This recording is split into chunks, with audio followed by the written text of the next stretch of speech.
We are live, so I will then start. Okay. Good afternoon. My name is Mukobe Masuta, and I am the Manager for Research, Strategy and Policy Analysis at the African National Congress. I wish to welcome everyone who is joining us this afternoon to this first of public debates on the basic income grant. I'm not alone. I'm joined by Professor Guy Standing, who I will introduce shortly. But as a way of background, as the COVID-19 pandemic continues to overwhelm healthcare systems around the world and its impact felt on every aspect of our lives, we are all yet to come to terms with the extent of the social, economic, and even political devastation it will leave behind. Although we are faced with the same virus, the impact of the pandemic has particularly paralyzed the livelihoods of those it found already in the margins of society. For our country and much of the developing world, the coronavirus found us riding another wave of a pandemic of extreme poverty, insecurity, and inequality. A pandemic pillared and underwritten by unjust ways in which income and wealth have been distributed pre and post apartheid South Africa. As we imagine a post-COVID-19 South Africa, it may seem easier to retreat into the ideas we know, and perhaps even the structures in which we feel comfortable. Out of fear of change, we may not even try any radical reordering of the economies. But what if our very idea of how society ought to function has been at the very heart of the disparities which preceded this particular pandemic? This is an important question to answer, because the post-apartheid order is currently at crossroads, and in many ways, so is the political standing and image of the African National Congress. A widening trust deficit between our movement and broader society, as witnessed by declining electoral fortunes since 1994 up until today, suggests that we reimagine our pathway to creating a better life for all. For the first time since 1994, our image as a genuine custodian of the hopes and wishes of the marginalized is being assessed during a warlike period. As we heard the president saying, the extent of the political, economic, and social devastation of COVID-19 will resemble that one of a war, physical or not. Therefore, our response to the COVID-19 pandemic and the devastation it will leave behind cannot and should not resemble peacetime or piecemeal interventions. Now, some of you may have listened to the General Secretary of the United Nations delivering the Nelson Mandela annual lecture, where he says what we are witnessing is not only the greatest collapse of income since World War II, but also the pandemic is also exposing the fallacies of the so-called free market economies, and that particularly the myth that we are all in the same boat. We are not in the same boat. We may be in the same sea, but it's clear that while others are in super yachts, some of us are barely clinging to drifting debris. In her famous book titled The Shock Doctrine and Rise of Disaster Capitalism, Naomi Klein cautions us that in disasters such as the ones that we're undergoing, out of shock and confusion, sometimes the previous status quo is reinforced.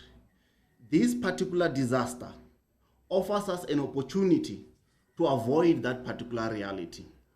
Our esteemed guest this afternoon suggests that this pandemic offers us an unprecedented opportunity to reimagine a different society, a society in which our collective human and natural resources serve first and foremost the basic security and well-being of every man, every woman, and every child through the implementation of a basic income grant.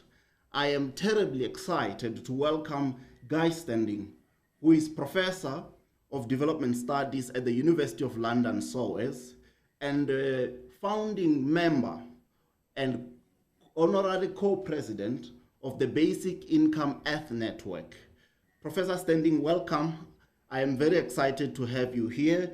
And I know that we're discussing a topic that's been close to your heart, close to your work and your advocacy work for as long as 30 years, if not more than that. And so I'm very excited to have your wealth of experience and knowledge to come and help us navigate a topic that has become so topical, not only in South Africa, but around the world. So without any further ado, I wish to just pose the first question to you to set off our conversation, and then we'll take it on from there. In your writings, you indicate that we're in the middle of a global transformation marked by a painful construction of a global market system. How has this global transformation come about, and what are some of its key dimensions, and perhaps examples of how it has shaped society today? Well, first of all, it's always a pleasure to be in South Africa. I have been many, many times, and I only wish I were there physically this afternoon. And I'd always refused to go before 1994, although I'd been giving economics lectures to some of the ANC leaders beforehand. And then I had the incredible privilege of being director of research for President Mandela's Labour Market Commission in 94, 95, and working then and subsequently as an economic advisor to Tito Mboweni, who was then Minister of Labour, and then went on to become the governor of the Reserve Bank, as we all know.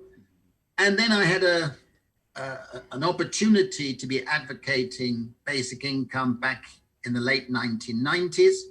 We wrote a book on it with Michael Sampson about big in South Africa.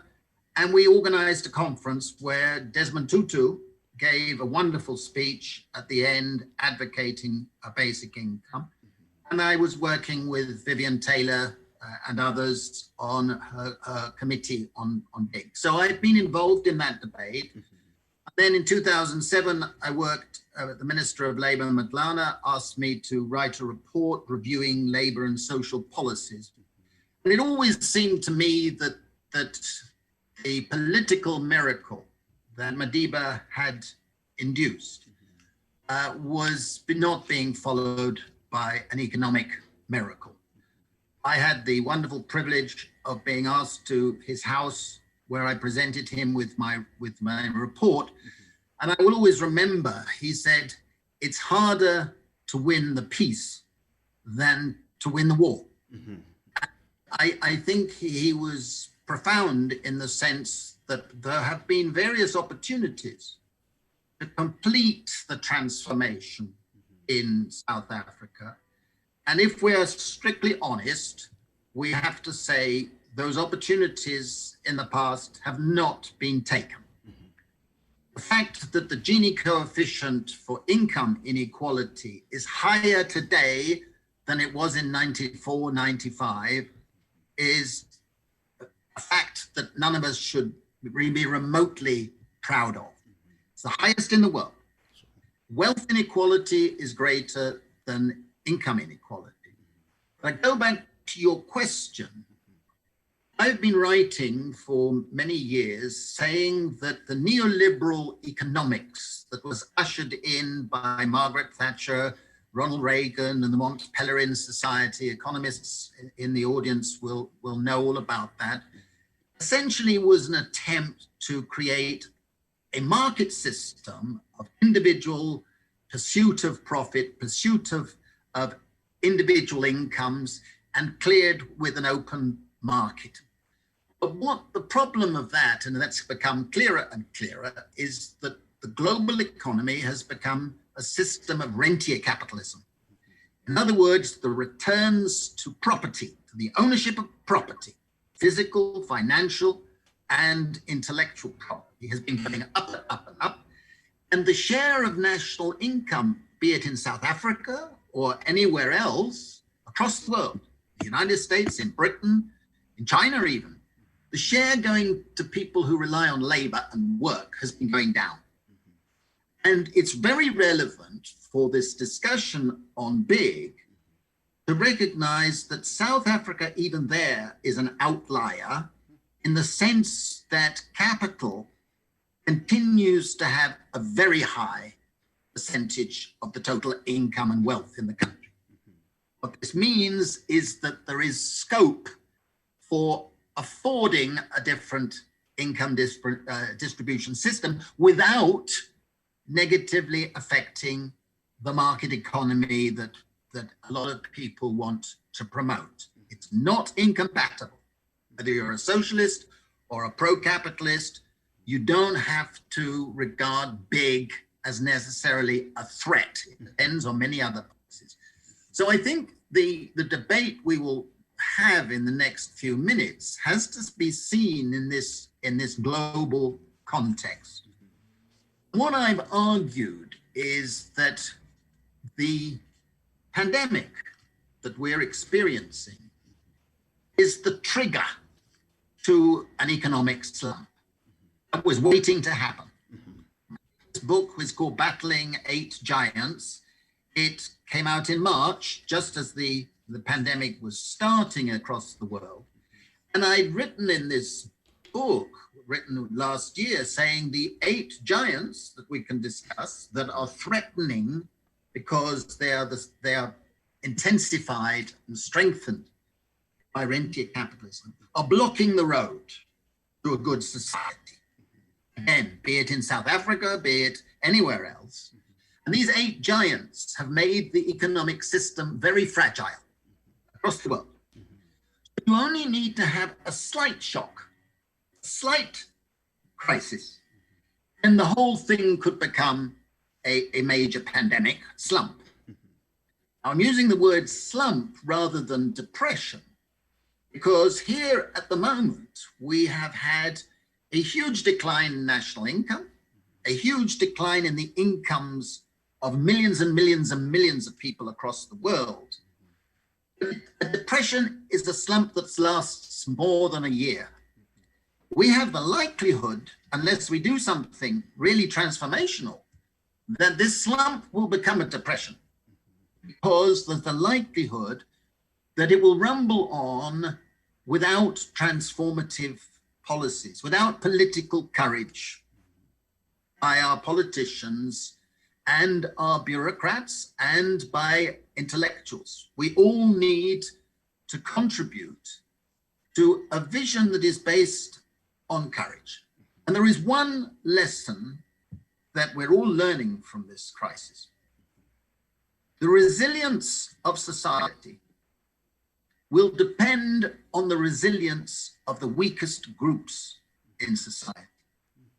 If people don't have basic security, they will not be able to withstand high and rising morbidity, high probability of getting social illnesses that will complicate COVID and its ramifications.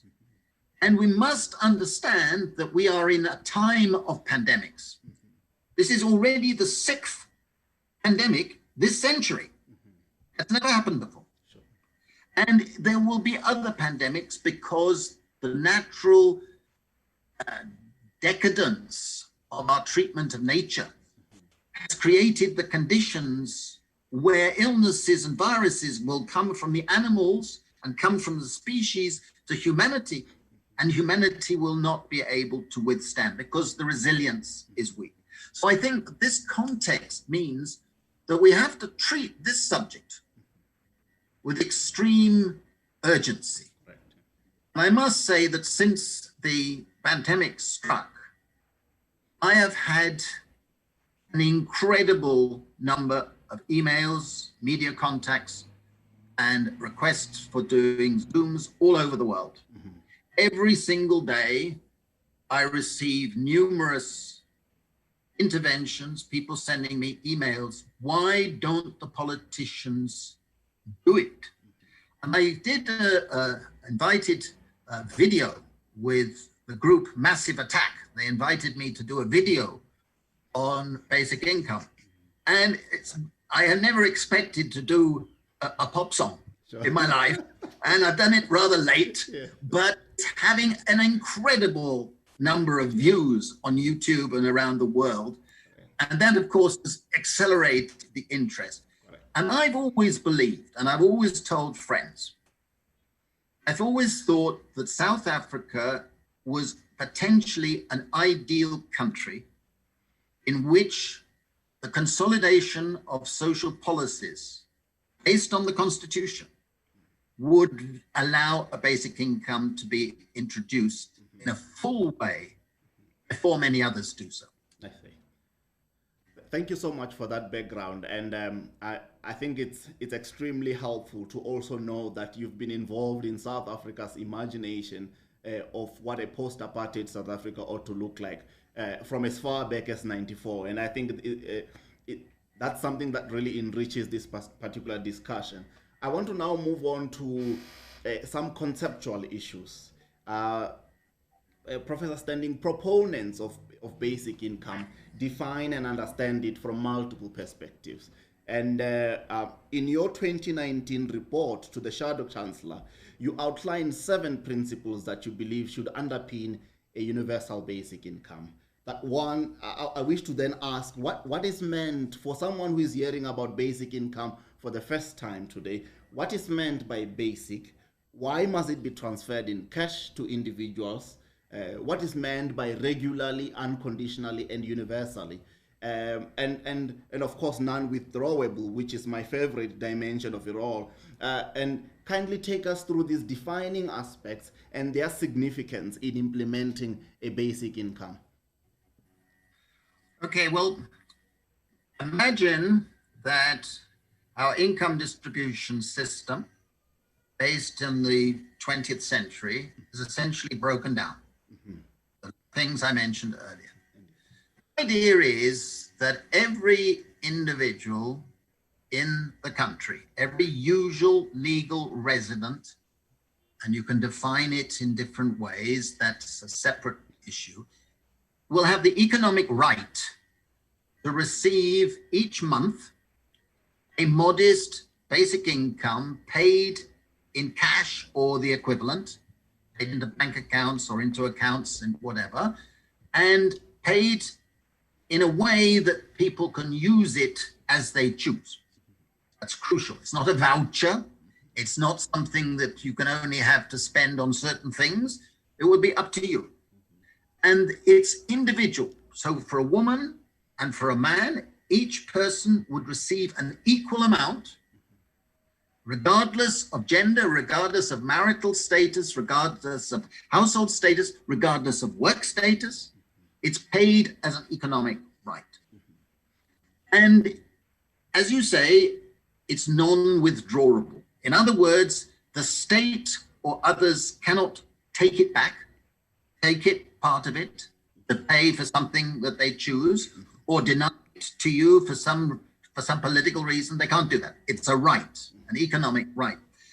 And very, very importantly, it's unconditional. It's unconditional in the sense I've just mentioned. You can spend the money on the ways you wish. And it's unconditional that you don't have to behave in a particular way in order to obtain it, or not behave in some way that the state might like. If questions of law come up, they should be treated separately. That's the legal situation. And an important part of this debate in South Africa is that wonderfully, and I had the pleasure of debating with Halton Cheadle and various others on the Constitution back in 94, 95, that under the South African Constitution, there is a constitutional commitment to move progressively to giving every South African equal social protection. That's correct. And the Constitutional Court in 2004 ruled that social grants are not a matter of dependency, but rather they are enhancing dignity, and they are removing the fear that a person is a supplicant. And that, in a sense, is basically what a basic income is doing. Now, note, I've not said anything about the particular level. Correct. I work around the world on basic income in pilots and so on, which we'll come to later possibly. I've always said that there is no magic number for it. The most important thing today is to be on the road to the progressive realization of basic income security. And that, I think, is very, very central to the South African Constitution. And I think it's a beautiful constitution for that sort of reason. So for me, the definition is what I've been saying, but we want to think of it as moving towards a level that would give people a sense of dignity, give people a sense that they can survive in the extremis, but not deter them from pursuing work and labor that might increase their income. The current system creates poverty traps, which are alien to giving basic security and alien to incentivizing people to pursue their dreams, their economic activities, and so on. And the basic income doesn't do that. So we'll come back to that possibly later. The definition is pretty clear, and the pilots we've been doing around the world, including in Namibia, in Kenya, in Finland, in India, always respect those principles. Okay, now that's very clear, and I think it will be now clear to all our audience that you are no stranger to South Africa. So the following question, therefore, is one: what, in your view, are the main justifications for a basic income, and specifically, why does post-apartheid South Africa need a basic income today? Well, let me begin. I've written a book where I've addressed those questions, basic income and how we can make it happen. But I've always argued that the rationale, the justification for a basic income as a component of a new income distribution system, I always emphasize it's a component, not a panacea. Indeed. Right? It's important to realize that. It doesn't solve all the problems that we've got facing us. But the justification is fundamentally ethical. It's ethical in the following three ways. First, it's a matter of common justice. The income and wealth of all of us has far more to do with the efforts and achievements of the many generations before us than anything we do ourselves. It's an act or a thought of conceit if you think that if you're wealthy, it's because you're brilliant and better than everybody else. It's total conceit. And I think a wise person will realize that. And if you believe that the previous generations have created our wealth, and you allow private inheritance of private wealth, and in a sense, a basic income is a social dividend on the collective public wealth of our country or our society. And I think that is a very important justification. It's not a matter of saying only if you do this, that, and the other should you get income security. It's a right that you inherit from the past, in a sense. And second, and I think this is an important thing for many South Africans, it's also a matter of religious justice. I'm not a religious man myself, but Desmond Tutu famously helped define why it was right.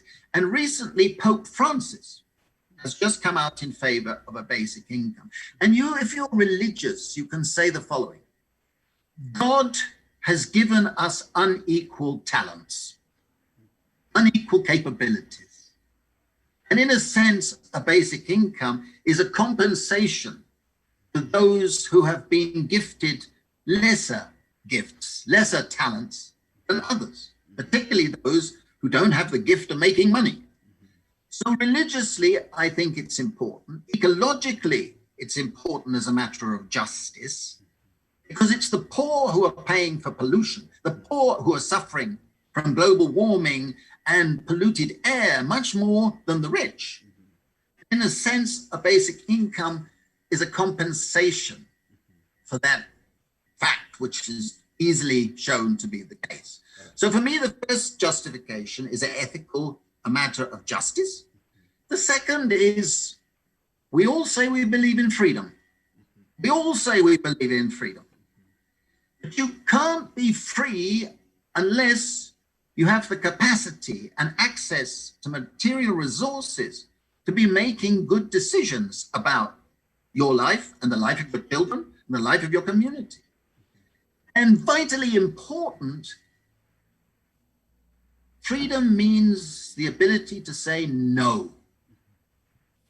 The importance of being able to say no.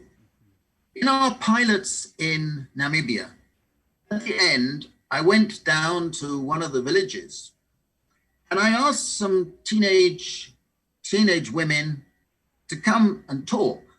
And I asked them, what has been the best thing about you having basic income over the past 18 months or whatever? And to start with, they were shy. I'm a foreigner, you know, sure.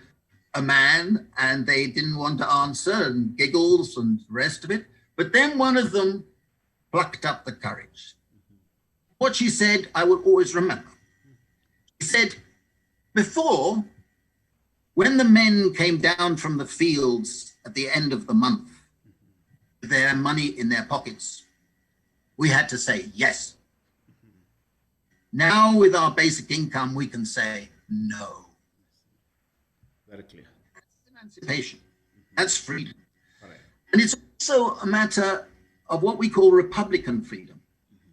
Republican freedom is to be free from the domination of figures of unaccountable authority, be it a parent, be it a spouse, be it a bureaucrat, be a landlord, be an employer. The sense that I can make a decision on my own. It's not freedom if a woman has to ask her husband or partner if she can do X, Y, or Z. That's not freedom. Sure. She is only free if she can make that decision for herself without fear of retribution. And one of the beauties we found in our pilots, particularly one in Canada, was that when women started to receive their individual basic income, some of them plucked up the courage to leave abusive relationships. Whereas before they had stayed in those relationships because they were financially dependent and didn't have the capacity to strike out alone and form new relationships. I think that's the beautiful outcome. At the time, some people on the right criticized it, say leading to family breakup. No, no, no. It's leading to better respect. It's leading to freedom.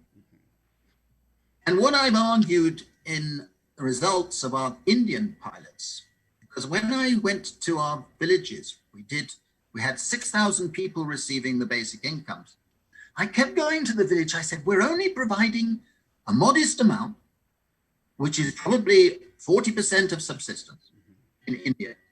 And yet we're seeing tremendous improvements in the community, in life, in health, and so on. How come? And I realized, I should have realized earlier, I think, the emancipatory value of basic income is greater than the money value. That is the contrast to all other social policies which have conditionalities, which have selectivity, which have means tests, behavior tests, and all of those things. And I think that is an important lesson, because when your finance minister starts talking about the costs, we'll be able to say, look, a basic income reduces other costs. It has economic benefits that make the net cost of a basic income grant much less than the gross cost. Correct. Often do a back of the envelope calculation. They multiply the population by 18 to 59 by whatever number of rands you're going to give and say, look, that would be a terrible high percentage of GDP we got. But they don't take account of the feedback effects that make the cost much less than the gross cost. We'll come back to that. Indeed. The third ethical reason, and then I'll conclude the answer to this. The third ethical reason is a basic income, almost by definition, gives basic security, even if it's a modest basic security. And the psychologists have taught us, and I've summarized the evidence, it's a very, very strong evidence, that people who are chronically insecure lose mental bandwidth. Their IQ goes down. Anybody listening has experienced a period of insecurity. They will know what I mean. You lose the capacity to be rational. And it's unfair of the state, or unfair of any of us, to expect responsible behavior from people whose mental capacities have been diminished by living in total insecurity. It's not fair. We can lecture them, we can urge them to behave well, but in a sense, in a moral sense, the state has some explaining to do. And I think those ethical reasons are fundamental. The economic reasons are very powerful too. I think the pandemic has made it the following true.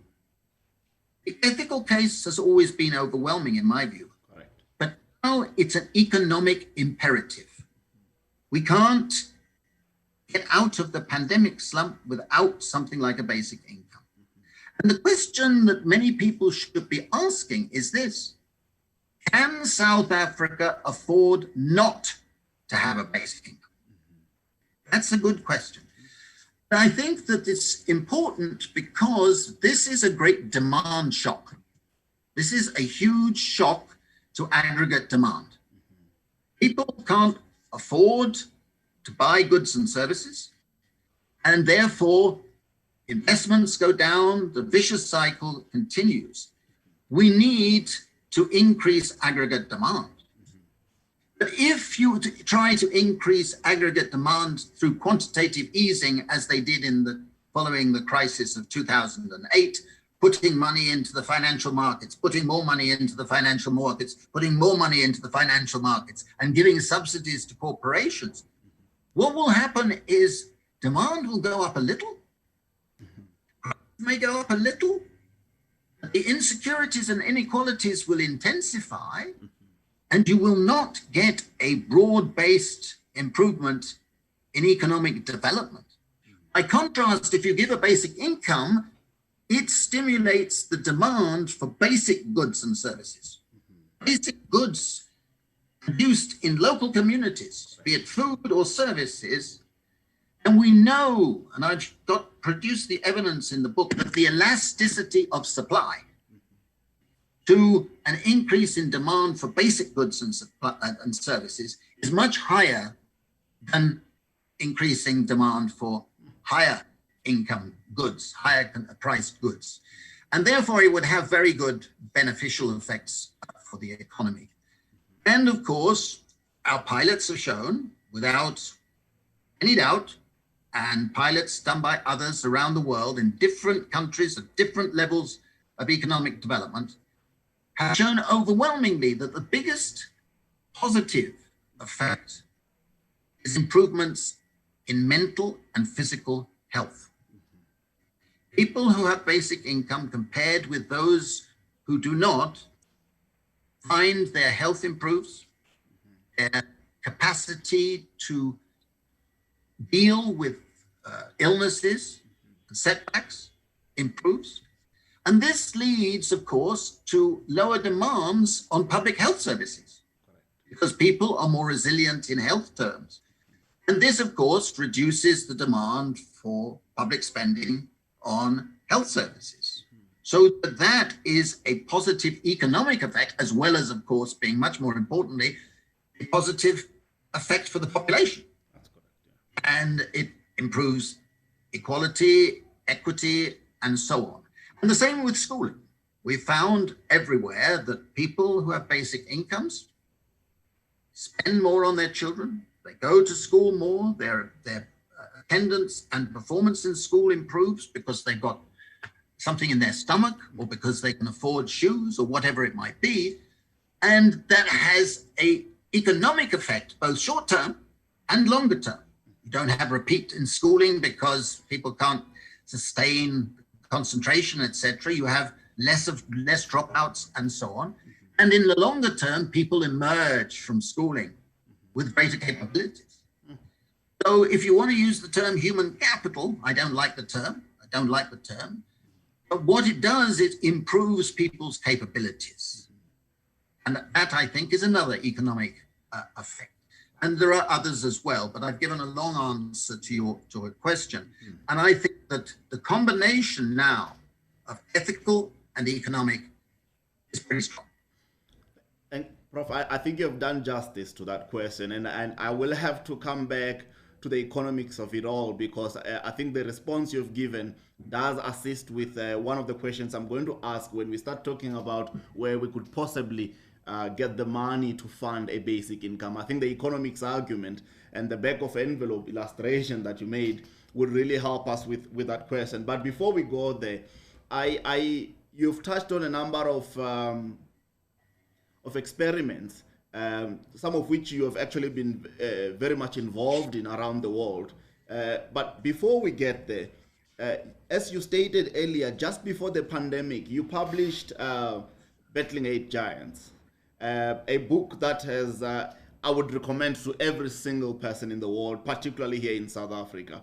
But in that book, you document how the reforms of the past 3 decades or so have given rise to these 8 giants or 8 evils or 8 challenges, however one would want to interpret them, and I believe you'll do justice to explaining what 8 giants actually comes from and what it really refers to. But you've referred to these 8 giants as challenges that have paralyzed our collective well-being and also threaten the sustainability of our collective future. Specifically inequality, insecurity, debt, stress, my favorite, which is precarity, automation, populism, and ultimately extinction. Could you kindly take us through how these giants are linked and how you believe a basic income would help us to weaken them in pursuit of a more just society? Some elements of it you may have already mentioned, please, if you could take us through that particular thesis, I think that would be very helpful. Okay, well, let me start by saying that the title of the book and the theme of the book emanates from William Beveridge's famous report done for the British government in 1942. And you can see that that period when Beveridge, who was hardly a revolutionary or a radical, he realized that that was a moment of transformation. It was the last period of transformation. Anybody who's a sociologist or economist will know the great book by Karl Polanyi, or The Great Transformation. And that was about the development of national capitalism and embedding capitalism in society so that people in society had a greater sense of control, a greater sense of being involved. And Beveridge in that report, on page 2, he said, "It is a time for revolutions, not action. And we need to slay 5 giants. The giants of disease, ignorance, idleness," he meant unemployment, "squalor, and want," in other words, poverty.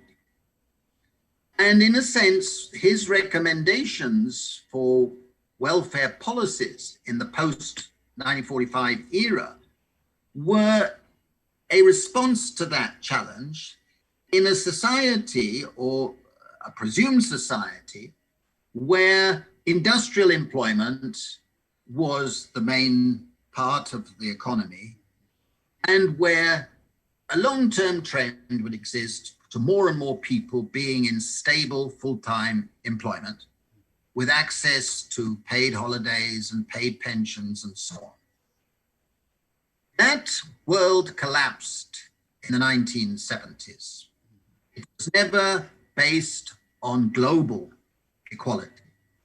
People in Africa or Asia or Latin America didn't get into that mold. We know the failings of it, but it collapsed everywhere.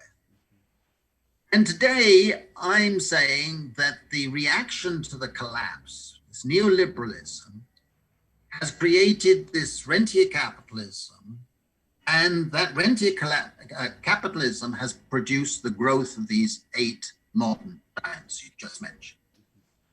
Now, the first one is inequality that we've already discussed. The key aspect here is to realize that wealth inequality is much greater than income inequality. The Gini coefficient for income inequality is a horrifying 0.63 in South Africa, worse than anywhere in the world. But in terms of wealth inequality, the situation in every country for which I've got data is much worse than income inequality. And ironically, wealth has risen relative to income. The value of wealth in society has been going up and up relative to income. And the proportion of wealth that is inherited has also been going up. This is very important because it says, look, we will not get much income security or income distribution out of hoping to raise wages. We have to develop other mechanisms for reducing wealth inequality, reducing income inequality. And if we don't, many of the other giants that I'm about to discuss will get much, much stronger, and we'll all suffer, even the richest. So the second giant is this pandemic of insecurity. We have societies, even rich societies, even the richest, like Sweden and so on, where the growth of insecurities has been astronomical, huge growth of insecurity. And the changing character of insecurity is important for basic income for the following reason.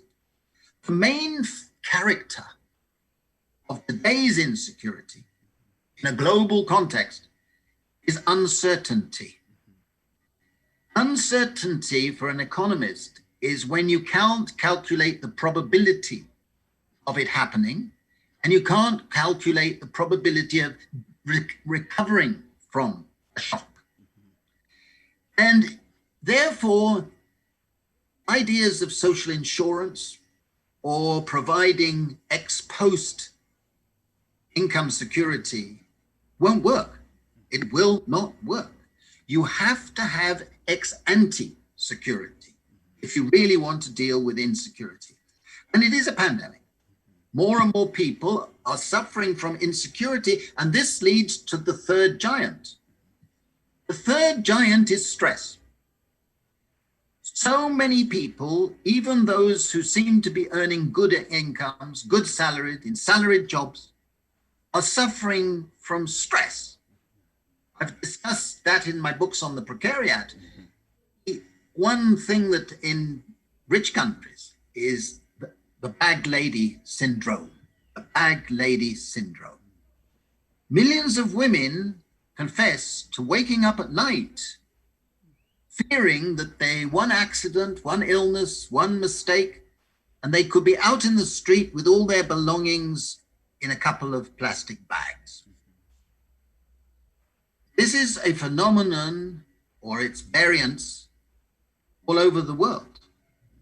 And stress, of course, leads to cardiac problems, it leads to mental problems, it leads to rising morbidity, it leads to cancers, it leads to demands on the state for dealing with health problems systemically.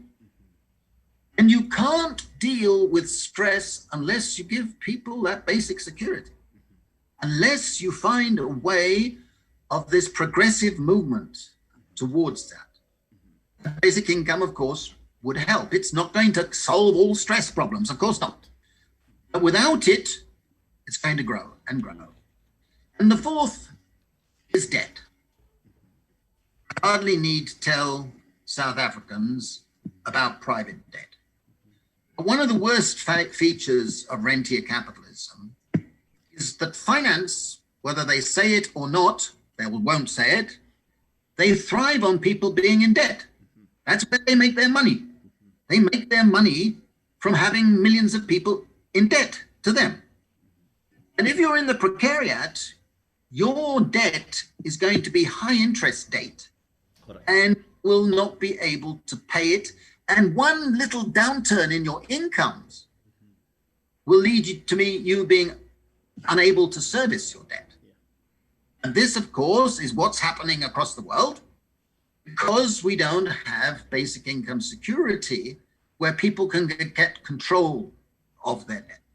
One of the beautiful findings in our pilots in India was that even though people were only getting a modest basic income, they were able to pay down their debts and make savings and pool savings when an individual had a shock, an illness or something like that. And I remember going to one of the villages, and they must have been thinking about this, the people there, for weeks before. And as soon as they knew I was coming to see what was happening, they all came to see me, and they said, "We want to tell you, there is one group in our community who hate your basic income. They hate it." I said, "Oh, very sorry. Well, who is that?" "The money lenders.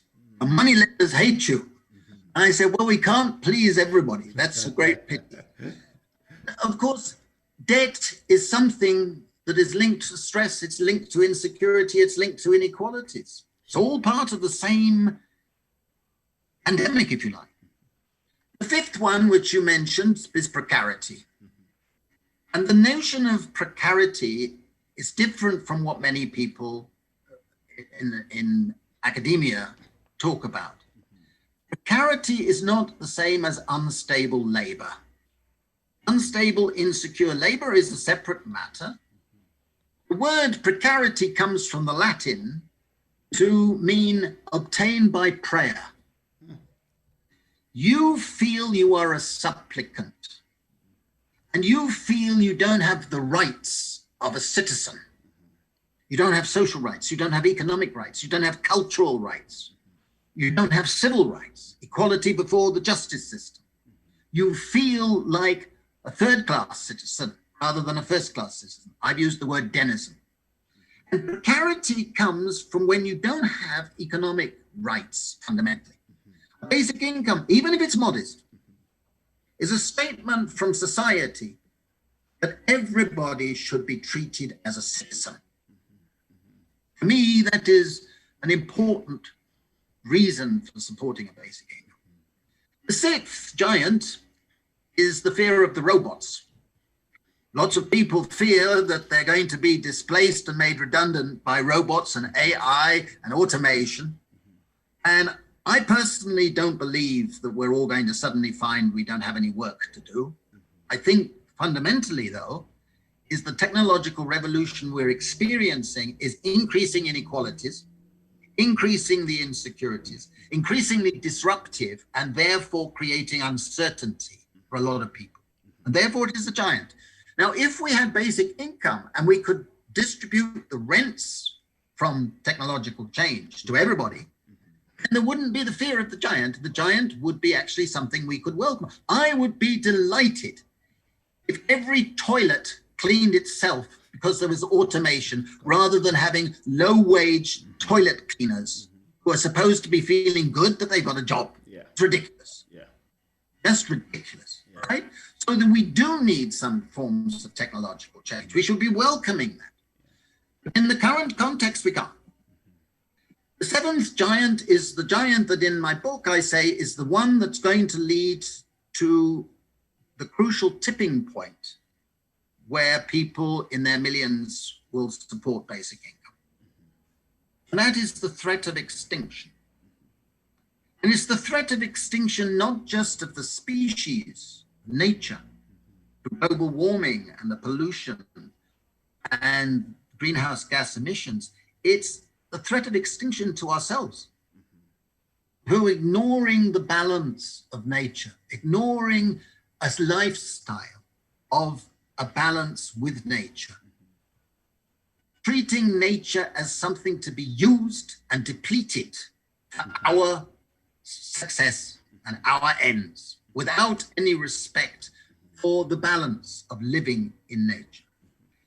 And I thoroughly support the Extinction Rebellion movement. I think everybody listening, please support the Extinction Rebellion, because we will only get a good society if we oppose the forces that are depleting our nature.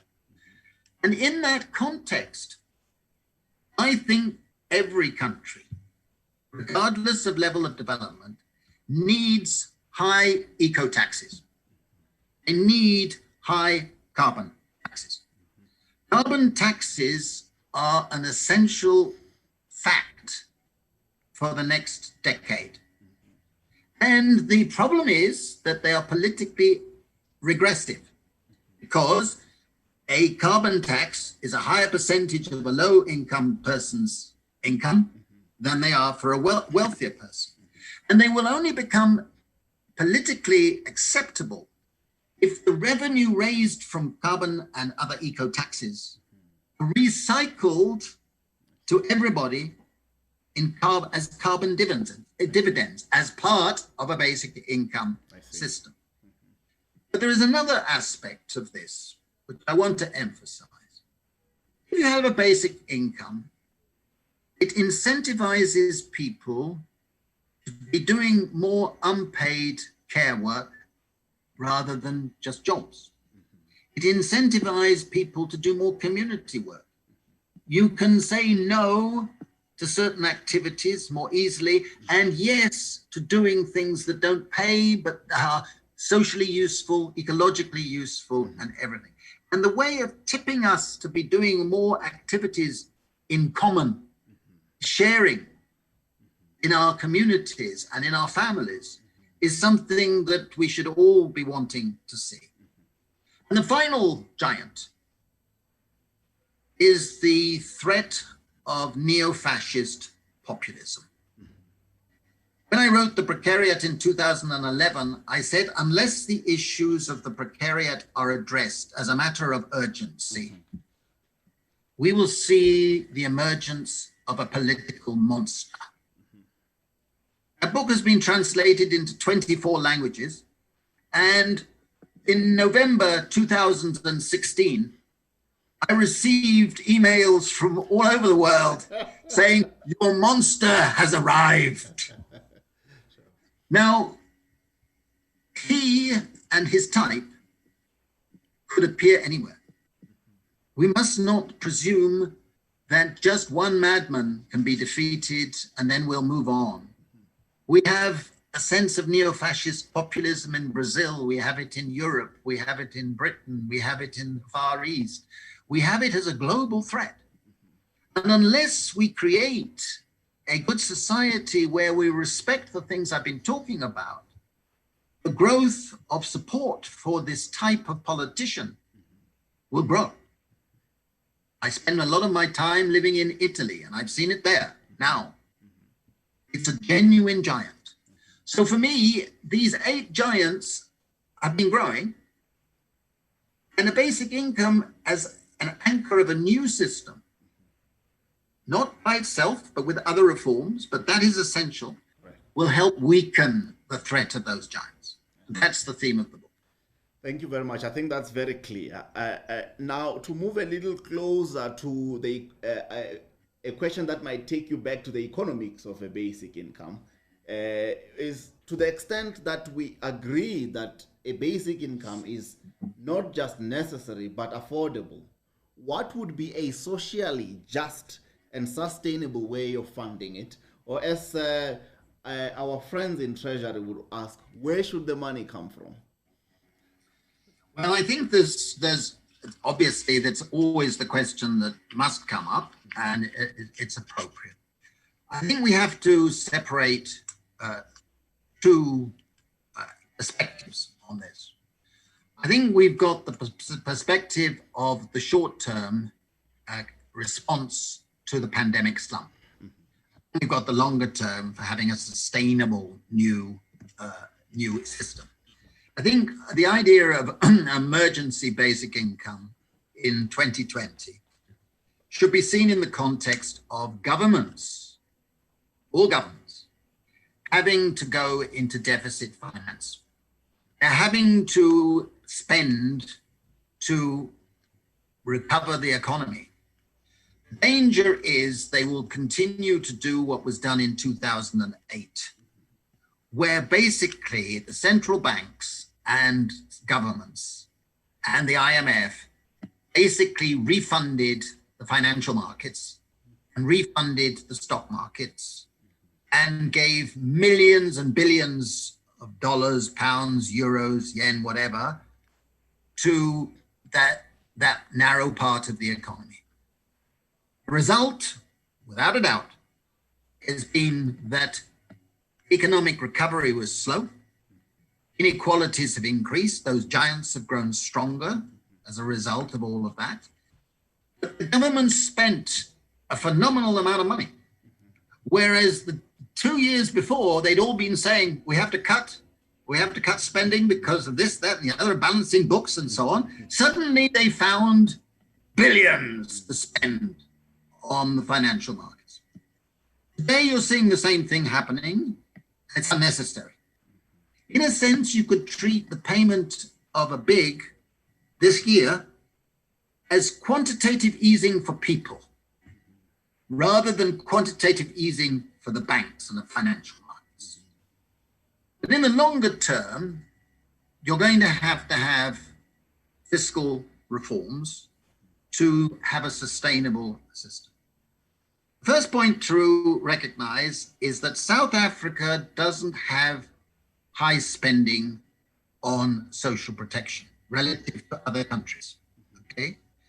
If you say that the social grants come to something like 3% of GDP and paying for the whole population, given that you're paying with the child support grants already and the pensions for the elderly already and for the disabled already, but giving a big for the middle income groups of say 500 rands. I'm not necessarily proposing any figure, notice, Sure. But if you do that, you're basically talking about paying 3% of GDP a year, okay? Now, what that means is that you're going to have to make adjustments to taxing of wealth and taxing of the taking of the commons, the loss of public land, the loss of public resources, the loss of through pollution and so on, that you have to tax those. Shift tax from income to wealth and bads, right? And in the context of South Africa, doing a shift of 3% is not asking too much. And ironically, I think people like Johan Rupert, one of the richest men in South Africa, he has come round to realizing he's fearing the sans-culottes, the pitchforks. He and his type are fearing that the inequities and inequalities of this system are so great. The plutocracy is taking too much. I've been asked to Silicon Valley a number of times to lecture on this subject. I never thought I'd be talking to billionaires on basic income, and to Davos 3 years in a row in Davos. Never expected that. I think I should have regular showers to get the ideological dirt out of my system. But to be fair, many of them understand. They've been winning too much. They are now realizing they have to be taxed more. A whole group of billionaires recently came out a statement saying we should be taxed more. An international group. Now, I think that they realize and they fear the Donald Trumps. They fear the fascists coming. They want a sustainable market economy. You can't have a sustainable market economy if millions of your citizens are becoming denizens and are living on the breadline or below it. They are learning that lesson. So I think the fiscal reforms, the space for fiscal reforms, are much greater now than they were in 1994. I thought there was an opportunity in 1994-95, given the ending of apartheid and the whole history of apartheid. There was a moment when a real transformation, a reduction in inequality of wealth and income was possible. I think many of the ex-white capitalists were genuinely surprised that something wasn't radically done. But now we're in a situation where if politicians don't realize it's an imperative, if it's not done, don't expect anything of a legacy. They have to have a sense of their own history, their own legacy. They have to stand up and take it in their own hands and courageously do it. We can afford it. There are different ways of affording it. I've explained the different ways in my books. Mm-hmm. A matter of political choice to a certain extent. But what we can say is that in the context of South Africa, it is easily affordable. It's a matter of saying which is the better way. I'm advocating the creation of national capital funds where parts of the levies on carbon and other things go into the fund, build up the fund, which invests internationally.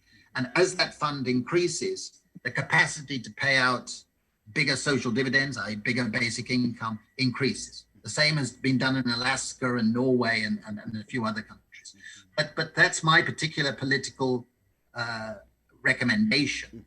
And it stems from saying the commons are being taken away from us illegitimately. And therefore, we should be compensated. And the only way to do it is equal basic income grants. I'm actually was about to follow up with something you briefly touched on, which is that, which is something I shared with you before we went on air, that universal basic income seems to be gaining friends from the most unlikely of places. As you stated, from Silicon Valley all the way to investment bankers. And here in South Africa, the head of Goldman Sachs is the latest unlikely friend of a basic income, who recently gave a speech at the University of Cape Town. And the first two recommendations of the 10 game changers was that there must be a basic income and that there must be tax reforms to fund a basic income. Now, I want to then ask, why do you think a basic income, and you've briefly touched on this, so I don't really want to repeat, but I think it's an important development, that why do you think universal basic income, beyond the pandemic, why do you think universal basic income has moved from being shunned as pure madness to being at the center of the political discourse? You may have touched on some of the reasons, but I thought I must ask this because I was pleasantly surprised by what Mr. Coleman said at UCT. Well, let me first address a criticism that stems from that of basic income, which I find offensive and intellectually stupid. A number of those people have come out in favor of basic income recently, and friends of mine on the left, a number of them have said, well, if it's supported by people like that, it can't be any good, right? And I think that is a stupid argument. The fact that he's maybe multimillionaire and he's doing that sort of thing doesn't make him stupid. Sure. I mean, that's the first thing.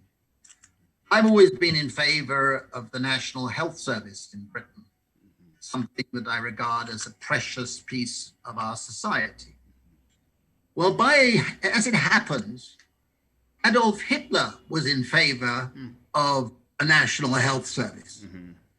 Well, on the same logic as that criticism, they should therefore say, well, the National Health Service can't be any good because Hitler thought it was a good idea. I mean, that's ridiculous, right? Yeah.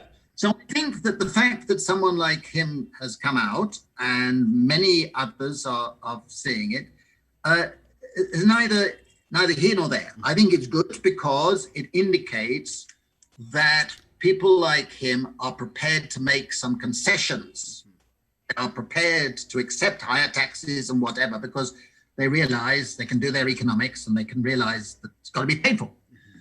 But I think that the answer to your question goes back to Milton Friedman, not my favorite economist, but funnily enough, he joined BIEN, our association, a few years before he died, because he said he'd come round to realizing that not a negative income tax, but a basic income was necessary for a functioning market economy.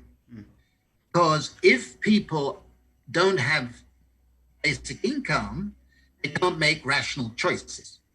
They can't make the sort of choices that a market economy depends on, because they just have to do what they're told and they don't have the chance and so on. And therefore, I said, well, fine, that's a reason. That's a reason. The fact that he's not an egalitarian like me is not neither here nor there, right? I think that that's a very good reason. And I think others realize that the rentiers, the people who are gaining more and more of the total income, will continue to gain more of that income. And it's explosive. It's explosive. You know, percentage. It goes up and up. And they realize that some of that rental income has to be recycled to everybody. And with automation, we're going to see that getting much worse, as I've just said earlier. So I think they've reached the logical conclusion from their own paradigm. And I welcome everybody who comes round. I would advocate for different reasons, but I respect those reasons that they're advocating. Indeed. I would like to, as we get closer to our final question, just to deal with some of the standard criticisms which have been leveled against the basic income.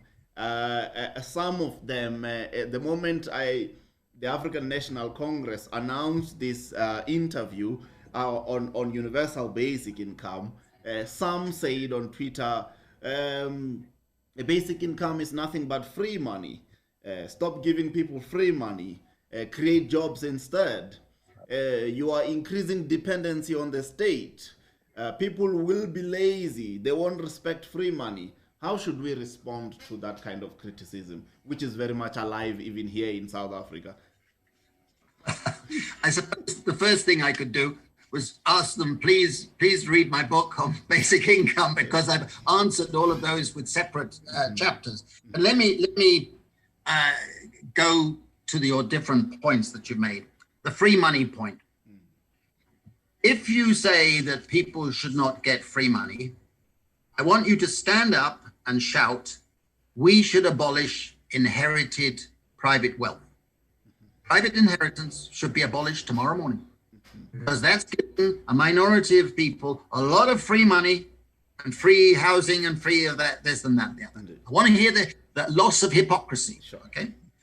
But this is not a matter of free money. That's why I put it in terms of common justice. Indeed. This is a dividend on the public wealth. Our ancestors, my ancestors, contributed to the income of all of us. I don't know whether your ancestors or my ancestors contributed more or less. We don't know. But a basic income is essentially saying, given that, we should all be treated equally. Similarly, we've lost our commons. A large part of the land, the water, the air, the national amenities have been converted to private wealth when they belong to all of us. We need to be compensated for that. For me, this is not free money. This is money that you can use to develop yourself, to develop your family, to develop your community, to be a better citizen. See it as a citizenship right, as a way of fostering a citizenship mentality. I think that's a much better way of seeing it. The dependency, as the Constitutional Court ruled in 2004, I mentioned this earlier, it actually had the wisdom to rule that social grants do not create dependency. On the contrary, if you have the right to basic security, you are less dependent on bureaucrats, on this and that, and you can assert your individuality better and develop yourself. This is a different mentality. And in fact, this is saying that all of us have an equal right to a base. Then it's up to you. It's up to you to develop yourself. It lessens the likelihood of a begging society, where large numbers of people are reduced to begging in the streets, where we are pressurized to delve into our pockets all the time out of charity. The way you smile or the way you look on something will determine how much you get given. Sure. That's dependency. That's dependency. Yeah. The charity state is something that sacrifices society. For me, this is a way of eroding the charity state. As for laziness, I want to state the following statement based on all the pilots. You're looking at a man who's had a strange tendency, which is to conduct basic income pilots in 4 continents over the years, over a long period. And I can say, without fear of contradiction, that in all the pilots, basic income has resulted in people doing more work, not less. I'll just repeat that because I know you have hearing difficulties.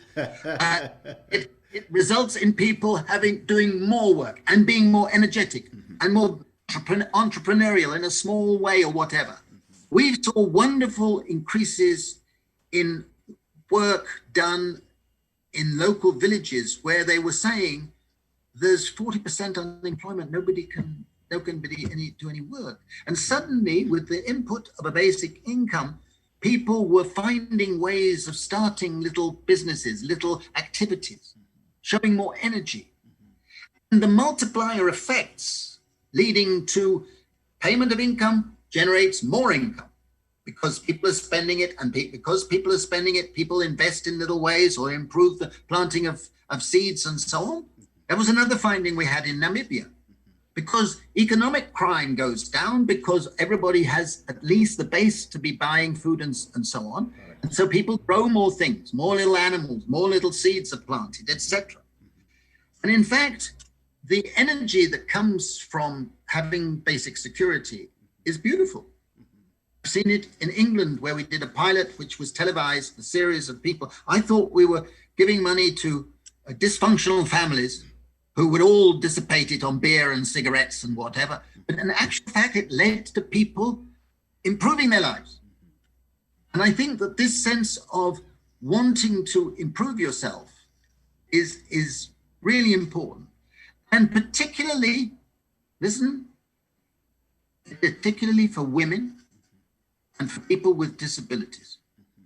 In our book on the Indian pilots, I insisted, because I saw this picture, I insisted that on the front cover was a picture of a woman who has no legs, and she's sitting wearing a sari with her sewing machine in front of her. Before we had started the pilot, that woman was always regarded as the last person in the family to receive food, medical attention. She was not a breadwinner or rice provider or whatever. She was the last in the queue. She was a non-person. But once she started to receive her basic income, people helped her with helping with a bit of their own money to buy that sewing machine. And by the end of the pilot, she had become the seamstress for the whole village, her own little business, able to have that beautiful sari. If you're not moved by something like that, I don't think you're here. Sure. Because I would. No, I think that's you've also done justice to that question, and I thought I must include it there in playing some kind of devil's advocate, because I've seen some of those questions pop up. I mean, what is clearly emerging from the case you've made here is that actually a basic income would give more than it takes from society. It would give more to society, or more to the fiscus, than it actually takes from the fiscus. And I think this is something that a lot of South Africans would find resonance with. But it's also very interesting that you touched a lot this afternoon on the impact of a basic income on the well-being of women. And this is so important to South Africa, because we're actually currently riding a wave of gender-based violence. And some scholars and some commentators have attributed a lot of this to the economic imbalances that make women dependent to violent individuals in society and so on. And I think the examples from your Indian pilot speak to that very clearly.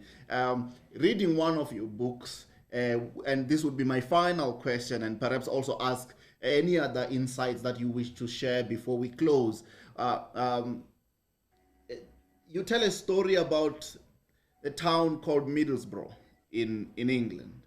And I couldn't help but draw similarities between the story of Middlesbrough, the old steel and chemical manufacturing town, which is largely responsible for some of the opulence and the wealth that's enjoyed in other parts of the United Kingdom, and how descendants of residents of that particular town are now having to look on whilst wealth primarily generated in a big way by that particular town is enjoyed elsewhere. I couldn't help but draw similarities between Middlesbrough and that tale you tell with some of the mining towns in South Africa, where the greatest receipt or reward that miners tend to receive is TB and all other diseases that come with having been a miner and retiring in a village with very little to show to your descendants. In your view, with South Africa largely dependent on extractive industries and raw materials and so on, what kind of lessons should this country draw from the tale of Middlesbrough? Well, I'm very pleased and honored that you've read that. Just for your listeners, I'll add a little bit to the story. I was invited to give a talk on my books in the town of Middlesbrough, which is in the northwest of England. And in the 1820s, it was a small village. Then they discovered iron ore in the area. And overnight almost, it became the center of the Industrial Revolution and then a center of the British Empire. The Golden Gate Bridge in San Francisco is built with the iron ore from Middlesbrough. The beautiful bridge in Sydney and another one in Melbourne are built with the iron ore from Middlesbrough. The Indian railway system is built with the iron ore from Middlesbrough, from that area, right? Now, at the time, the bosses of the mills took a lot of the money, and their descendants are down in the south of England, going to Eton and Oxford and so on, and living fantastic lives, okay? It's based on free money, if you like. When the descendants of all those workers in the iron ore industry are in the precariat up in that town. You go there and all the houses, their little houses are blocked up with concrete blocks in the windows, handkerchief gardens that are in weeds, and people hanging around in the street corners. They're the precariat of the day. Now, in terms of intergenerational justice, that's profoundly inequitable. I've also been down a gold mine in South Africa. You go down, miles down, and then miles along. And I've been down there, and it's an incredible experience for those who haven't. Even to the face, right to the face with the dripping water. When I was down there, we were quickly ushered up because the electricity failed and a man had fallen down into one of the wells and was dead. Now, that sort of life is something that miners have been putting up with for generations and generations. We all know that, right? It's part of the commons of South Africa. It's nature. It belongs to everybody. Everybody, not just the people taking the profits. It belongs, they deserve some profits because they're putting in labor and skill and work, etc., and so on. But fundamentally, it belongs, the capital value of that resource belongs to everybody in society. It's the same with North Sea oil in Britain or other resources in other countries. They belong to all of us. And I think that that principle means that the rental value that's gained should be shared between everybody because we are all citizens, we're all commoners. So that the intergenerational level, the social level is a justification for this perspective. And I'm glad you asked the question because it brings home this sense of intergenerational justice, which is so very important. The last point I'd like to make is this. I very much hope that the Minister of Social Development, who herself has made a strong case for a big, I hope she wins and converts any skeptic in the ANC or elsewhere. You have a wonderful base of support by civil society. I used to work with COSATU and the leadership of Bavi and others. They always supported it. The churches supported it. Black Sash, women's groups, disability groups, ecological groups. You have a mass of support, popular support. And voice matters. Yes. We have pressures on the state to do it.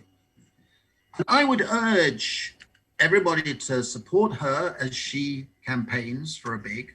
I hope she doesn't get pushed back. First it was going to be October, now next April, etc. Don't get pushed by the people who are not your friends. And in that context, I would say the very, very least, the government should do now is launch several pilots.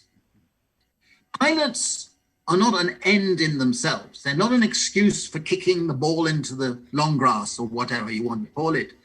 They are a way of seeing how a scheme works, how it would be implemented, what additional policies would be advisable to maximize the positive effects of a big.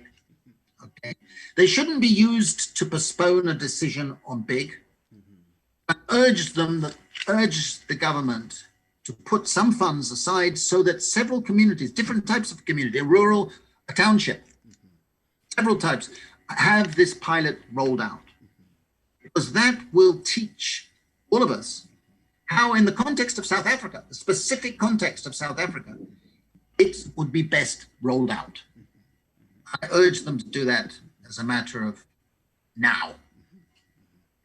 Thank you very much for inviting me to talk. Professor Standing, thank you so much. I hope you're a great moderator, and I feel privileged to be interviewed by you. Thanks so much, Professor Standing. I spent the past couple of weeks that we've been chatting, going through all the books and that you've published, and I hope I've done justice to the entire membership of the African National Congress and the South African public who have developed great interest in this topic.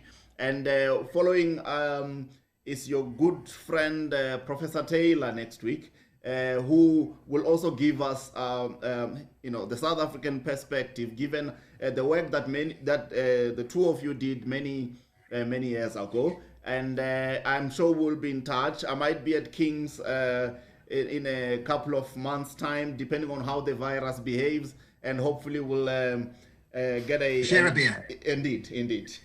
Thanks a lot for making time. Pleasure. Great pleasure. Okay. Good luck. Cheers. Bye.